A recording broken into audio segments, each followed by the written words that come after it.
십자가의 죽음과 부활. 마태복음 20장 17절에서 34절 말씀. 예수께서 예루살렘으로 올라가려 하실 때에 12 제자를 따로 데리시고 길에서 이르시되, 보라, 우리가 예루살렘으로 올라가노니 인자가 대제사장들과 서기관들에게 넘겨짐에 그들이 죽이기로 결의하고 이방인들에게 넘겨주어 그를 조롱하며 채찍질하며 십자가에 못 박게 할 것이나 제3일에 살아나리라. 그때 세베대 아들의 어머니가 그 아들들을 데리고 예수께 와서 절하며 무엇을 구하니, 예수께서 이르시되 무엇을 원하느냐. 이르되 나의 이 두 아들을 주의 나라에서 하나는 주의 우편에 하나는 주의 좌편에 앉게 명하소서. 예수께서 대답하여 이르시되 너희는 너희가 구하는 것을 알지 못하는도다. 내가 마시려는 잔을 너희가 마실 수 있느냐. 그들이 말하되 할 수 있나이다. 이르시되 너희가 과연 내 잔을 마시려니와 내 좌우편에 앉는 것은 내가 주는 것이 아니라 내 아버지께서 누구를 위하여 예비하셨든지 그들이 얻을 것이니라. 10 제자가 듣고 그 두 형제에 대하여 분히 여기거늘 예수께서 제자들을 불러다가 이르시되, 이방인의 집권자들이 그들을 임의로 주관하고 그 고관들이 그들에게 권세를 부리는 줄을 너희가 알거니와 너희 중에는 그렇지 않아야 하나니, 너희 중에 누구든지 크고자 하는 자는 너희를 섬기는 자가 되고, 너희 중에 누구든지 으뜸이 되고자 하는 자는 너희의 종이 되어야 하리라. 인자가 온 것은 섬김을 받으려 함이 아니라 도리어 섬기려 하고 자기 목숨을 많은 사람의 대속물로 주려 함이니라. 그들이 여리고에서 떠나갈 때에 큰 무리가 예수를 따르더라. 맹인 2 사람이 길가에 앉았다가 예수께서 지나가신다 함을 듣고 소리질러 이르되, 주여 우리를 불쌍히 여기소서. 다윗의 자손이여 하니, 무리가 꾸짖어 잠잠하라 하되 더욱 소리질러 이르되, 주여 우리를 불쌍히 여기소서. 다윗의 자손이여 하는지라. 예수께서 머물러 서서 그들을 불러 이르시되, 너희에게 무엇을 하여 주기를 원하느냐. 이르되 주여 우리의 눈 뜨기를 원하나이다. 예수께서 불쌍히 여기사 그들의 눈을 만지시니 곧 보게 되어 그들이 예수를 따르니라. 뜻밖의 상황을 맞이하거나 충격적인 상황을 겪게 되면 무의식적으로 우리의 심리적 방어 기제가 작동하게 됩니다. 심리적 방어 기제는 우리의 마음이 큰 충격을 받지 않도록 도와주며 충격적인 상황으로 무너지지 않도록 도와줍니다. 이 같은 심리적 방어 기제 중에는 부인이라는 것이 있습니다. 예를 들어 자녀가 질병으로 먼저 세상을 떠났을 때 너무나도 충격을 받은 부모가 자신의 자녀가 세상을 떠난 것이 아니라 먼 다른 나라에 가 있다라고 생각하는 것입니다. 충격적인 상황을 극복하기 위한 하나의 방법으로 우리는 현실을 부인하는 심리적 방어 기제를 사용하기도 합니다. 오늘 본문인 마태복음 20장 17절부터 34절의 말씀에는 예수님의 충격적인 말씀에 대한 제자들의 부인이 기록되어 있습니다. 예루살렘을 향해 출발하시면서 예수님은 제자들에게 자신의 죽음과 부활에 대해 예언하셨습니다. 주님의 이 충격적인 말씀을 듣고서 제자들은 주님의 죽음에 대해 생각하지 않으려고 합니다.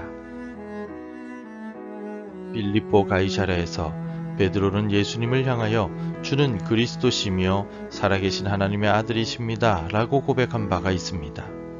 그리고 예수님은 자신의 죽음과 부활에 대해 처음 말씀하셨습니다. 이때 충격을 받은 베드로는 예수님께 이렇게 말합니다. 베드로가 예수를 붙들고 항변하여 이르되 주여 그리마옵소서 이 일이 결코 주께 미치지 아니하리이다.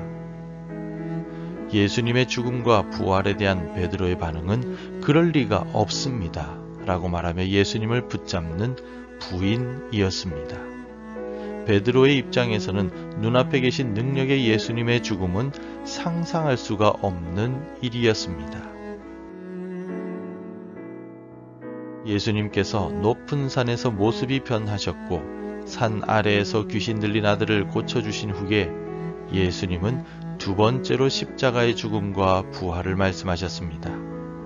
예수님의 이 말씀을 들은 제자들의 반응 역시 현실에 대한 부인이었습니다. 죽임을 당하고 제3일에 살아나리라 하시니 제자들이 매우 근심하더라. 정말 예수님이 죽으시면 어떻게 되나 하며 제자들은 근심합니다. 또 한편으로는 그럴 리가 없을 것이라고 부인하고 있었을 것입니다. 예수님의 말씀을 그대로 믿지 못하는 제자들의 연약한 모습이 그대로 드러나고 있습니다. 오늘 본문에서도 예수님이 죽음과 부활에 대해 말씀하셨음에도 불구하고 제자들은 엉뚱한 논쟁을 하고 있습니다. 예수님은 죽음을 말씀하시지만 제자들은 아예 예수님의 말씀 자체를 들으려 하지 않았습니다. 오히려 천국에서의 높은 자리를 두고 시기하고 분노를 쏟아내고 있습니다. 오늘 본문의 24절에서 10 제자가 듣고 그 두 형제에 대하여 분히 여기거늘 이라고 기록되어 있습니다. 야고보와 요한의 어머니가 와서는 천국에서 예수님의 양 옆에 자신의 두 아들을 앉혀달라고 요청합니다. 가장 좋은 자리, 가장 높은 자리를 자신의 두 아들에게 달라고 요청한 것입니다. 이 같은 요청에 다른 제자들은 발끈하고 있음을 볼 수 있습니다. 예수님은 지금 죽음과 부활에 대해 말씀하시는데 제자들은 주님의 죽으심과 부활에 관심조차 없고 자리 싸움이나 하고 있었던 것입니다. 성도 여러분, 예수님께서 세 번째로 죽음과 부활에 대해 말씀하신 오늘 본문에서 제자들이 아무런 반응을 보이지 않고 오히려 자리 다툼을 하고 있는 모습이 무엇을 의미할까요?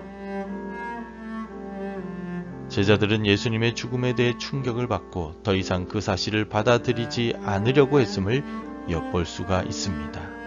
제발 현실이 아니기를, 제발 예수님의 말씀이 사실이 아니기를 이라고 생각하며 예수님의 죽음에 대한 두려움과 충격을 자리 다툼이라는 다른 일로 잊으려고 했던 것 같습니다.